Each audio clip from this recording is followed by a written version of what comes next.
ഒരു വശത്ത് ഉമ്മൻചാണ്ടി മരിച്ചുപോയി കോൺഗ്രസിൽ, ഇപ്പുറത്ത് വി.എസ്. അച്യുതാനന്ദൻ CPM-ൽ മരിച്ചുപോയി. ഇനി AK ആൻ്റണിയെ പോലുള്ള വളരെ കുറച്ച് നേതാക്കൾ മാത്രമാണ് സീനിയർ നേതാക്കളായിരിക്കുന്നത്. ബാക്കിയെല്ലാം 60-70 താഴെയുള്ള നേതാക്കളാണ്.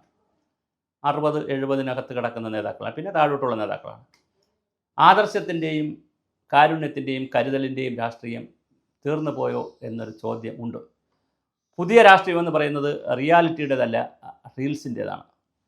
റീൽസ് ഇടുക, വലിയ കാറിൽ സഞ്ചരിക്കുക, ഒരു ജോലിയുമില്ലെങ്കിലും വലിയ കാറിൽ സഞ്ചരിക്കുക, മുതലാളിമാരുമായിട്ട് ചങ്ങാത്തം കൊടുക്കുക. ചങ്ങാത്ത മുതലാളിത്തത്തിൻ്റെയും ചങ്ങാത്ത രാഷ്ട്രീയത്തിൻ്റെയും പുതിയ കാലത്താണ് നമ്മൾ ജീവിക്കുന്നത്. അതുകൊണ്ട് തന്നെ ന്യൂജൻ ആളുകളൊക്കെ രാഷ്ട്രീയത്തിലേക്ക് വന്നു കഴിഞ്ഞാൽ ഉടൻ തന്നെ അവർക്ക് പഞ്ചായത്ത് മെമ്പറാവണം, അല്ലെങ്കിൽ പാർലമെൻറ്റ് മെമ്പറാവുള്ള ഏതെങ്കിലും പൊസിഷൻ അവർക്ക് കിട്ടണം. കിട്ടിയില്ലെങ്കിൽ അവർക്ക് വലിയ അസ്വസ്ഥതയാണ്. പാർട്ടിക്കാരെ സംബന്ധിച്ചിടത്തോളം പാർട്ടിയിൽ നിൽക്കാൻ അവർക്ക് താല്പര്യമില്ല, നിസ്വാർത്ഥ സേവനത്തിന് അവർക്ക് കാര്യമില്ല. ജനങ്ങളും അങ്ങനെയാണ്. ഇത്രയും കാലം പ്രവർത്തിച്ചല്ലോ, ഉടനെ അദ്ദേഹത്തിന് പാർട്ടിയിൽ ഇന്ന സ്ഥാനം കൊടുത്തില്ലല്ലോ, മറ്റേ ആളിന് കൊടുത്തല്ലോ എന്നുള്ള നിലയിലുള്ള വലിയ ഗുരുതരമായ ആശയ ദാരിദ്ര്യവും ആദർശ രാഷ്ട്രീയവും അവസാനിച്ചിരിക്കുകയാണ്. അതൊരു VS-നെ കൊണ്ട് മാത്രമല്ല ഞാൻ ഈ പറയുന്നത്. VS, ഉമ്മൻചാണ്ടി, ഇങ്ങനെ ഒരുപാട് പേരുണ്ട്. ആ കാലഘട്ടം കഴിഞ്ഞു. ഇപ്പോൾ തന്നെ ബാലകൃഷ്ണപിള്ള മരിച്ചു, CV പത്മരാജൻ മരിച്ചു. നമ്മളിങ്ങനെ ഒരു തലമുറ എടുക്കുക, ആ തലമുറ അങ്ങ് കഴിഞ്ഞു. ഇനി പരിസ്ഥിതി രംഗത്തെടുത്താൽ സുഗതമണി ടീച്ചറിനെ പോലെയുള്ളവർ, ശോഭേന്ദ്രൻ മാഷിനെ പോലെയുള്ളവർ, MP വീരേന്ദ്രകുമാറിനെ പോലെയുള്ളവർ, ആ ഒരു സുകുമാർ അഴീക്കപ്പോലുള്ള വിമർശകർ, ഒരു കാലഘട്ടം അങ്ങ് കഴിഞ്ഞു. 2025 ശേഷം ഇവിടെ നടക്കുന്ന പ്രകൃതി ദുരന്തങ്ങൾക്കെതിരെ, ഇവിടെ നടക്കുന്ന സ്ത്രീ പീഡനങ്ങൾക്കെതിരെ, ഇവിടെ ഉണ്ടാകുന്ന പാരിസ്ഥിതിക നാശത്തിനെതിരെ, ഇവിടെ നടക്കാൻ പോകുന്ന ദളിത് ആക്രമണങ്ങൾക്കെതിരെ, ഇവിടെ നടക്കാൻ പോകുന്ന പട്ടികജാതി പട്ടികവർഗ ആക്രമണങ്ങൾക്കെതിരെ, സ്ത്രീകളെ ആക്രമിക്കുന്നതിനെതിരെ ഇനി അരുതേ എന്ന് പറയാൻ ഒരു ശബ്ദം ഇല്ല.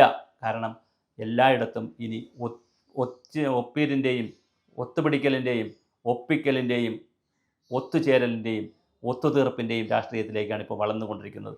ആദർശ രാഷ്ട്രീയത്തിൻ്റെ സമയം അത് ഞാൻ വീണ്ടും പറയുന്നു, VS-ൻ്റെ മരണം കൊണ്ട് മാത്രമല്ല, ഒരു വ്യക്തിയുടെ മരണം കൊണ്ടല്ല, ഒരു കാലഘട്ടമാണ് ഞാൻ പറയുന്നത്.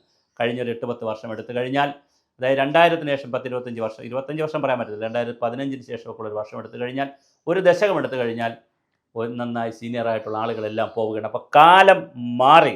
ഇനി ആർട്ടിഫിഷ്യൽ ഇൻ്റലിജൻസിൻ്റെയും സോഷ്യൽ മീഡിയയിലെയും പുതിയ കാലമാണ്. അപ്പോൾ അതിനനുസരിച്ചുള്ള രാഷ്ട്രീയവും അതിനനുസരിച്ചുള്ള സാമൂഹ്യ പ്രവർത്തനവും സാംസ്കാരിക പ്രവർത്തനവും ഒക്കെ ആയിരിക്കും ഇനി വരുന്നത്.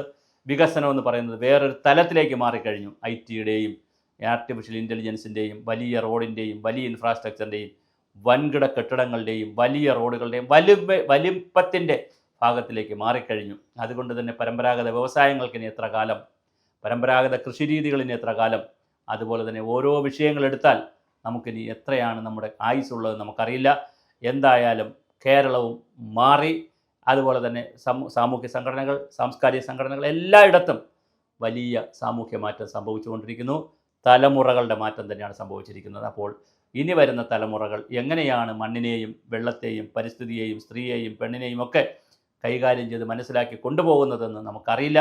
എല്ലാം കച്ചവടത്തിൻ്റെ ഒരു ലൈനിൽ ചിന്തിക്കുമ്പോൾ, 1 ഏക്കർ ഭൂമി ഉണ്ടെങ്കിൽ അതിനെ പല കഷ്ണങ്ങളാക്കി, 5 സെൻറ്റ് 10 സെൻറ്റ് കഷ്ണങ്ങളാക്കി എങ്ങനെ അതിനകത്തോടെ വഴിയിട്ടത് വിൽക്കാം, ഒരു പാറമട ഉണ്ടെങ്കിൽ അതെങ്ങനെ പൊളിച്ചെടുക്കാം, ഒരു വയലുണ്ടെങ്കിൽ അതെങ്ങനെ നികത്താം, ഒരു മലയുണ്ടെങ്കിൽ അതെങ്ങനെ ഇടിച്ചു മാറ്റാം, ഇങ്ങനെ തുടങ്ങി ഓരോ വസ്തുക്കളെയും അല്ലെങ്കിൽ എല്ലാ വസ്തുക്കളെയും ഒരു മൂല്യത്തിൻ്റെ അടിസ്ഥാനത്തിൽ അല്ലെങ്കിൽ ഒരു ചരക്കെന്നുള്ള കൺസെപ്റ്റിൻ്റെ അടിസ്ഥാനത്തിലേക്കുള്ള രീതി, സ്വകാര്യവൽക്കരണത്തിൻ്റെ വലിയ സാധ്യതകൾ ഒക്കെ വരുന്ന ഒരു കാലത്തിലേക്കാണ് നമ്മൾ പോകുന്നത്. അപ്പോൾ തീർച്ചയായിട്ടും ആദർശ രാഷ്ട്രീയത്തിൻ്റെ, ആദർശ രാഷ്ട്രീയക്കാരുടെ കാലം കഴിഞ്ഞു.